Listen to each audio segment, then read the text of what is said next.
This video is about the MEP work, not yet completely finished, and the decoration, the ceiling work, they start to install the work, so it will affect to the MEP service because the FCU, acting, the power cable, the chillers piping has not yet complete. The chillers pipe not yet splashing, and the ducting are not yet connects properly. So this is a good tip that we must work closely to the ID work.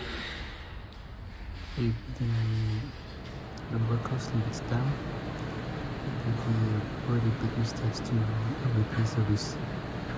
MEP installation are very difficult to finish when the ceiling has cough, and it cannot work with as well to complete all the work properly.